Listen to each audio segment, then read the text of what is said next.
자, 이사야서 6장은 소명장이라서 여러분 한번 꼭 읽어보셔야 되고요. 그 다음에 거기에 있는 이야기들을 한번 좀 살펴봐야 될 필요성이 있거든요. 그래서 한번 이사야 6장을 한번 읽어보도록 이렇게 하겠습니다. 자, 그래요. 그러면 우리 다 같이 한번 읽겠습니다. 다 같이. 자, 여러분 기억을 잘 하셔야 됩니다. 이야기할 거니까요. 자, 준비되셨어요? 자, 시작. 우시야 왕이 죽던 해에 내가 본즉 주께서 높이 들린 보좌에 앉으셨는데 그의 옷자락은 성전에 가득하였고 서랍들이 모시고 섰는데 각기 6 날개가 있어 그 둘로는 자기의 얼굴을 가리었고 그 둘로는 자기의 발을 가리었고 그 둘로는 날며 서로 불로 이르되 거룩하다 거룩하다 거룩하다 만군의 여호와여 그의 영광이 온 땅에 충만하도다 하더라. 이같이 화답하는 자의 소리로 말미암아 문지방의 터가 요동하며 성전의 연기가 충만한지라. 그때에 내가 말하되 화로다 나여 망하게 되었도다. 나는 입술이 부정한 사람이요 나는 입술이 부정한 백성 중에 거주하면서 만군의 여호와이신 왕을 배웠음이로다 하였더라. 그때에 그 서랍 중 하나가 부젓가락으로 제단에서 찝은 바 핀 숯을 손에 가지고 내게로 날아와서 그것을 내 입술에 대며 이르되 보라 이것이 내 입에 닿았으니 내 악이 제하여 졌고 내 죄가 사하여 졌느니라 하더라.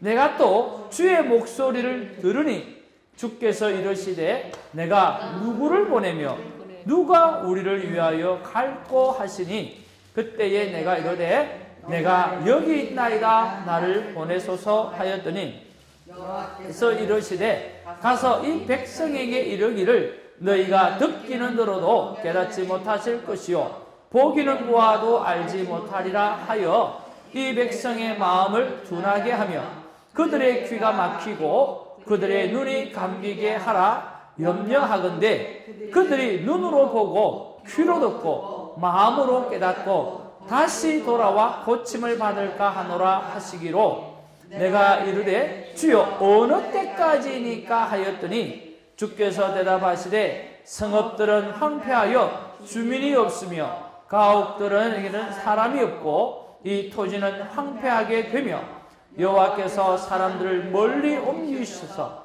이 땅 가운데에 황폐한 곳이 많을 때까지니라. 그 중에 10분의 1이 아직 남아있을지라도 이것도 황폐하게 될 것이나 밤나무와 상수리 나무가 배임을 당하여도 그 그루터기는 남아있는 것 같이 거룩한 씨가 이 땅의 그루터기이라 하시더라. 아멘. 자, 여기에 소명장을 보게 되어지면 오늘 조금 전에 말씀드렸던 대로 오늘 천상을 보게 되어지니까 자기의 내가 말하되 화로다 나로 망하게 되었다. 나는 입술이 부정한 사람이요 나는 입술이 부정한 백성 중에 거주하면서 만군의 여호와이신 왕을 배웠음이로다 하였더라 라고 6장 5절에 이야기하죠. 그때 부젓가락으로 제단에서 잡은 바 핀숯을 가지고 자 입술에 되어졌다라고 해서 거룩하게 되어집니다. 그때부터 6장 8절에 어떤 일이 사건이 들려요? 하늘에 음성이 들려지는데 그때 그 음성이 뭐라고 이야기를 하는지 우리가 자세히 봐야 될 필요성이 있어요. 6장 8절 말씀 다 같이 시작. 내가 또 주의 목소리를 들으니 주께서 이르시되 내가 누구를 보내며 누가 우리를 위하여 갈꼬 하시니 그때에 내가 이르되 내가 여기 있나이다 나를 보내소서 하였나니. 여러분 여기에 천상에 지금 누가 계셔요? 지금 뭐라고 이야기해요? 누가 무엇을 위하여? 복수예요? 단수예요? 그렇죠. 오늘 우리라고 하는 단어가 또 어디에 나오죠? 창세기에 우리가 우리의 형상대로 사람을 만들고. 기억나시죠? 이걸 우리가 신학적으로 용어를 뭐라 그래요? 삼위일체. 삼위일체라고 하는 단어가 성경에는 없어요. 없지만 오늘 성경은 하나님은 복수로 말씀하시고 있고 복수이면서도 단수이신 분이 하나님이라는 거예요. 우리가 이해할 수는 없지만 오늘 히브리 문법으로는 복수이면서도 단수라고 하는 문법이 있어요. 그때 사용되어지는 단어가 바로 우리라고 하는 거죠. 그래서 성부 하나님도 하나님이고 성자 예수님도 하나님이고 성령 하나님도 하나님이고 그래서 이 세 분 다 한 하나님이라고 하는 거죠. 그래서 지난번에 한번 설명을 쭉 한번 해드렸죠. 그렇죠? 우리가 삼위일체에 대해서. 근데 옛날에는 양태론이라 그래가지고 제가 여기서는 목사고 집에 가면 아버지고 또 학교 가면 또 학생이고 그래서 나는 하나인데 달리 역할을 한다. 우리는 이렇게 배웠거든요. 그러니까 태양은 하나인데 태양이 가지고 있는 열도 있고 태양은 빛도 발하고 그렇게 해서 태양은 하나다. 이게 양태론이에요. 요즘 이렇게 이야기하면 이단으로 다 취급받아요. 우리는 어릴 때 그렇게 배웠는데요. 근데 이 신학도 잠깐만 발전하게 되어지잖아요. 근데 성경을 가만히 보니까 완전히 그게 아니야. 왜냐고 하면 예수님에게 세례를 주시는 분이 계시는 거예요. 그렇죠? 그리고 예수님에게 세례를 받을 때 예수님이 임재하시는 성령님이 계시는 거예요. 예수님이 돌아가실 때 예수님의 기도를 받으시는 성부 하나님이 계시는 거예요. 예수님이 기도하러 가실 때 누구한테? 성부 하나님께 기도하시는 거예요. 그렇죠? 그러고 보니까 예수님이 올라가시고 난 다음에 내가 보혜사 성령을 내게 보내주리라 그러는 거예요. 그러니까 전부 다 세퍼레이트해서 있다라고 하는 거죠. 그래서 성부 하나님도 하나님, 성령 하나님도 하나님, 오늘 성자 예수님도 하나님. 그래서 우리가 하나이신 분이 바로 하나님이라고 하는 거죠. 그래서 여기 이사야서 6장 8절에서 이야기하는 우리라고 하는 단어는 성삼위 하나님을 또 한 번 설명해 주는 정말 귀하고 아름다운 구절이에요. 여러분 기억하셨으면 좋겠다고 생각하고요. 그 다음에 우리가 소명을 받아도 오늘 모세와 같이 또 어떻게 보면 요나처럼 할 수도 있지만 오늘 여기 이사야는 내가 여기 있나이다. 나를 보내달라고 손을 들면서 이야기하고 나아가는 귀한 사명자의 모습을 볼 수가 있어요. 그리고 이야기하잖아요. 주님 언제까지 해야 됩니까? 라고 물어봤을 때 답이 없어요. 남은 10분의 1까지도 다 황폐하게 될 것이다. 그러니까 그럼에도 불구하고 한번 따라주다. 그럼에도 불구하고 이사야서는 복음을 전하고 있다. 이게 사명자죠. 그래서 이사야는 당대의 사역의 열매를 보지 못합니다. 그럼에도 불구하고 복음의 열정은 대단합니다. 복음을 전하는 자는 당대의 열매를 보는 자가 아니라 저 천국에서 영혼의 열매를 보는 자입니다. 저 천국의 영혼의 열매를 보고 여러분 나아가는 저 어른 되기를 주님의 이름으로 축복합니다. 그러면 이사야에는 가족이 있을까요? 없을까요? 가족이 있어요. 아내는 여성 예언자예요. 8장 3절에 기록되어져 있는데 여성 예언자라고 불리우는 사람과 결혼을 했고 또 결혼했으니까 자녀도 있겠지요. 그 자녀 이름도 하나님이 지어주셨는데 다 그 자기 사역에 맞게끔 이름을 썼어요. 그래서 스알야숲, 남은 자들이 돌아올 것이다. 항상 성경은 남은 자들을 통해서 회복해 나가죠. 또 다른 아들은 마헬 살랄 하스바스. 마헬 살랄 하스바스. 우리 접대 이름 막 이렇게 부르고 했는데 네. 그가 잡은 먹이가 빨리 부패함 혹은 파멸이 임박했다라고 하는 그 뜻으로 사용되어지고 있어요. 그 밖에 이사야의 신상에 대해서 더 이상 기록은 찾아보기가 좀 힘이 들어요. 그러면 이사야는 어떻게 순교했는가라고 했을 때 주후 2세기 순교자의 유스타티누스가 선지자 이사야가 톱으로 온몸에 잘려 순교했다고 기록을 합니다. 히브리서 11장 37절에 그 내용을 보면 우리가 볼 수가 있는데 이사야 선지자가 저 큰 톱이 있죠. 거꾸로 저렇게 해서 절단을 당했다라고 하는 그런 역사가 있습니다. 자, 그리고 여러분 좀 지도를 좀 보면 제가 그 시대적 배경을 좀 설명하기가 좀 쉽겠다라는 생각을 해봅니다. 자, 여러분이 아모스를 공부할 때도 마찬가지고 이사야를 공부할 때도 마찬가지고 그 시대적 배경을 기억을 잘 하셔야 돼요. 자, 제일 윗부분에는 누가 있어요? 기억나세요? 아수르. 그죠? 아수르가 있고, 그 다음에 제일 밑부분에는 누가 있어요? 애굽이 있고, 그 다음에 이쪽에는 바빌론이 있어요. 자, 따라합시다. 아수르, 애굽, 바벨론. 제일 먼저 강성한 대국이 된 게 아수르. 그 다음에 강성한 대국이 된 게 애굽. 그 다음으로 대국이 된 게 바빌론이에요. 그래서 아수르가 강해지기 시작하니까 누가 북이스라엘과 그 위에 있었던 다메섹, 그리고 아람, 수리아라고 하는 가만히 보니까 아이고 이거 안 되겠거든. 야 이거 아수르가 이렇게 강해지니까 우리 이렇게 그때 우리 잘 나갈 때예요. 그들도 잘 나갈 때인데 그래도 이 아수르가 너무너무 강해지니까 이거 안 되겠다. 그래서 남유다에게 가서 이야기하는 거예요. 야 우리 뭉치자. 그래가지고 아수르가 쳐들어 내려오면 우리가 디펜스 해야 되지 않겠냐. 그렇게 해서 부탁을 했어요. 그런데 어떻게 했어요? 기억나죠? 거절했어. 그죠? 거절하고 유다는 어디로 붙어버렸냐고 하면 어디로 붙어요?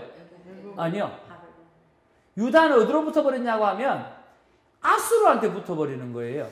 남유다가 아수르한테 붙어버려요. 그러면 아수르한테 딱 붙어버리니까 그러고 난 다음에 오케이 유다가 아수르한테 붙어버리니까 이 아수르가 북이스라엘을 잡아먹죠. 잡아먹는데 남유다는 못 잡아먹어요. 왜? 동맹관계를 맺었잖아. 동맹관계를 맺었으니까 뭘 요구해요? 조공을 요구하는 거예요. 그래가지고 성전에 있는 금까지 싹, 기둥에 있는 금까지 다 긁어가지고 이 조공을 너무너무 심하게 그래가지고 아수르하고 안 붙고 나중에는 어떻게 애굽하고 붙는 거죠. 이러면서 여러분 기억나요? 여 붙었다 저 붙었다 하는 게 하면서 우리는 어디에 붙어야 된다고? 하나님께 붙어야 되는데 이 이스라엘 백성들이 어디에 붙었다?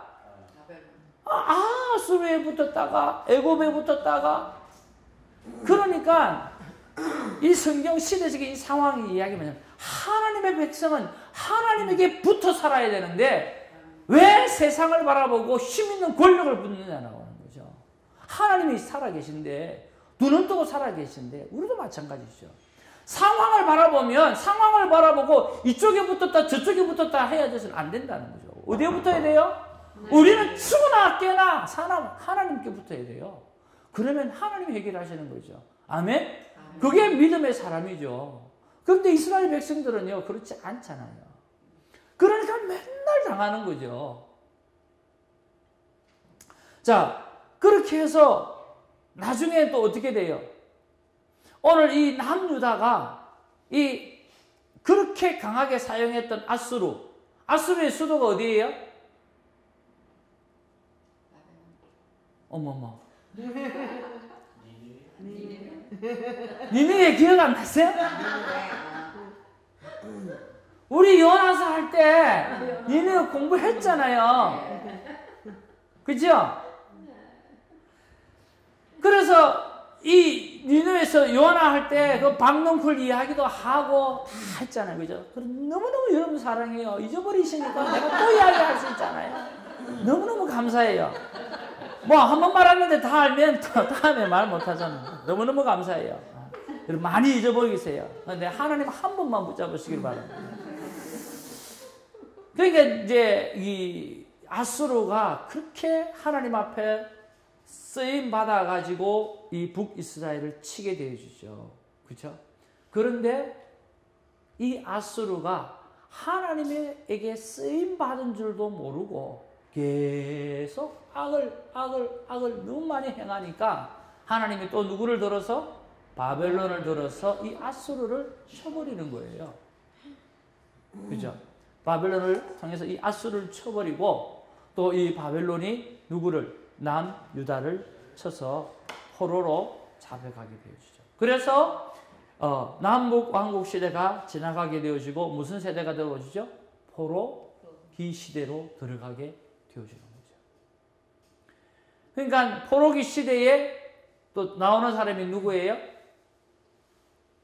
누구와 새 친구? 예, 다니엘과 새 친구. 이 포로 시대예요. 그래서 포로 시대에서 또 돌아오면서 포로 귀환이 되죠.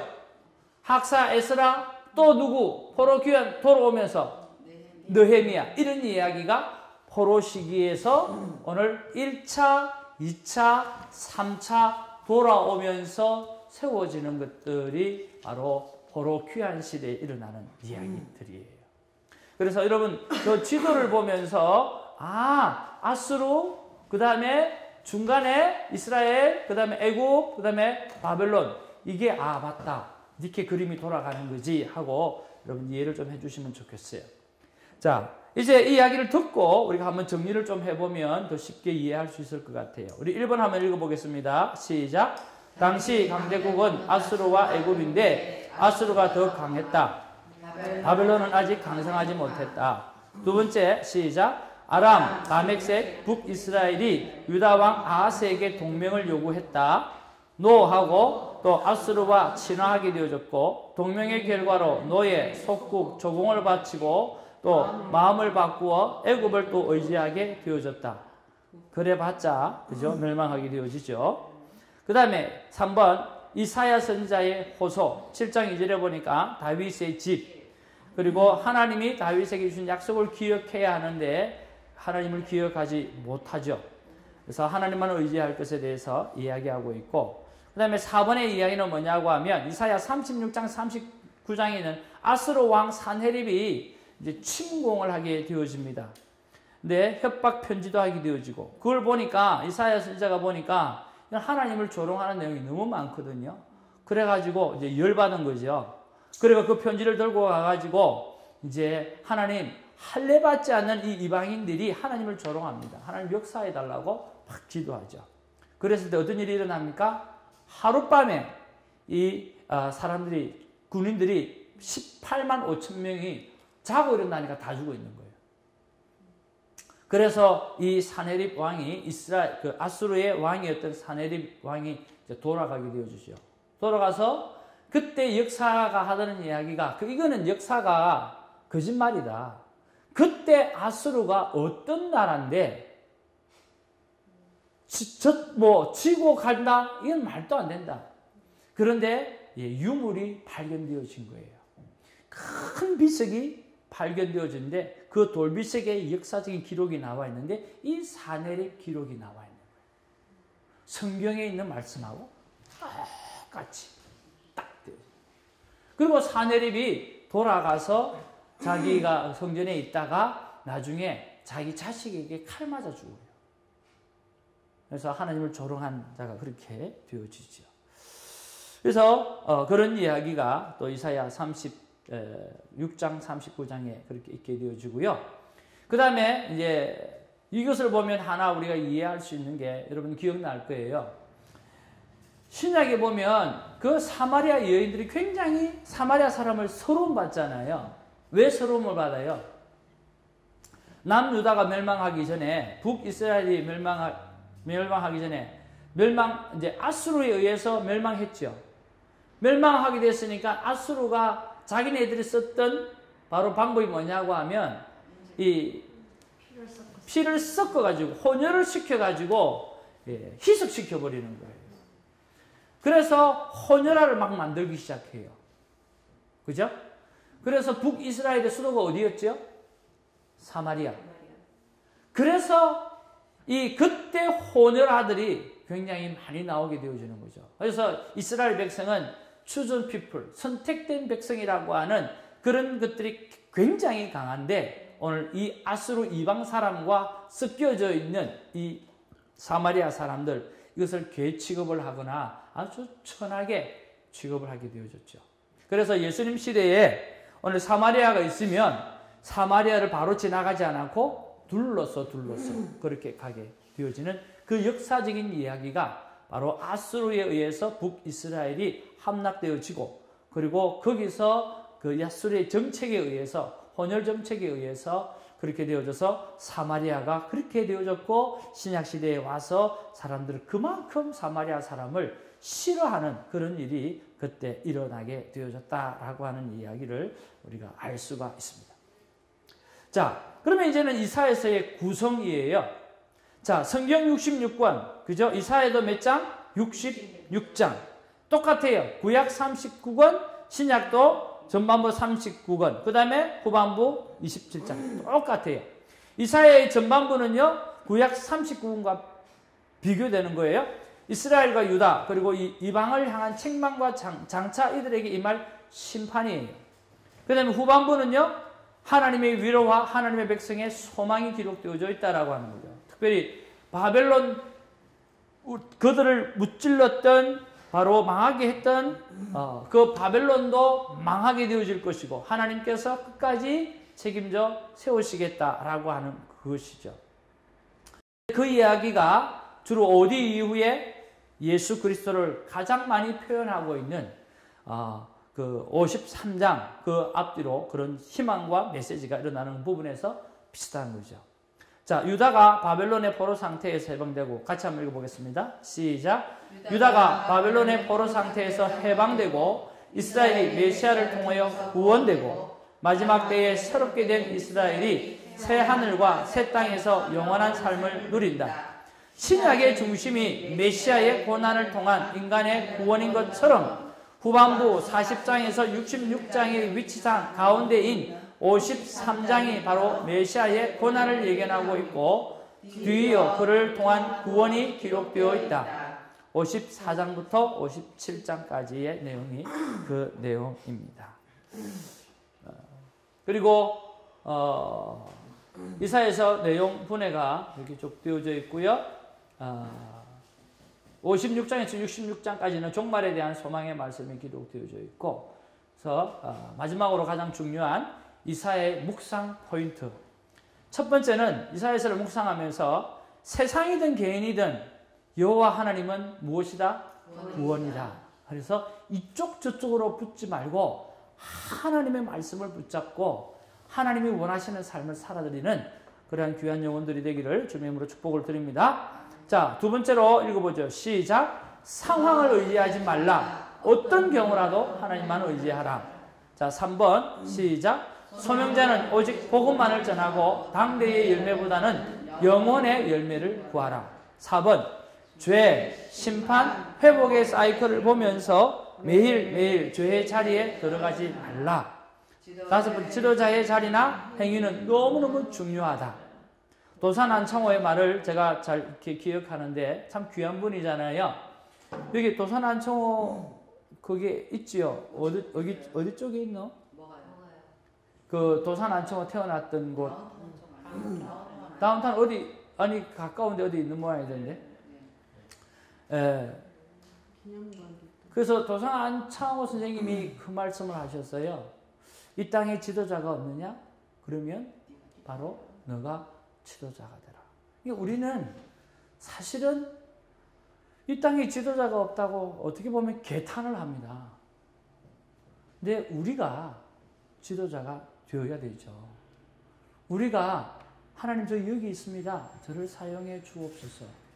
오늘 다른 사람을 향해서 비난과 비판을 할 것이 아니라 우리가 내 삶의 자리에서 너희는 세상의 빛이요 세상의 소금이라고 하는, 내가 사람을 만들 때 내가 만든 온 세상을 다스리기 위해서 사람을 만든 것처럼 우리는 이 땅과 열방을 다스릴 존재로 하나님이 만들어 놓으셨기 때문에 우리는 이 땅의 주인이에요. 이 땅에 지배를 당하는 사람이 아니라 이 땅을 지배하고 살아가야 될 사람이 우리라고 하는 거죠. 그래서 하나님의 나라는 하나님의 교회 속에 구성원을 통해서 역사하시거든요. 그래서 저와 여러분들이 오늘 이사야처럼 Here I am, send me. 하나님 제가 여기 있습니다. 나를 보내어 주시옵소서. 라고 고백하면서 여러분 전진하며 나아가는 우리가 되기를 주님으로 축복을 드립니다. 다 함께 우리 한번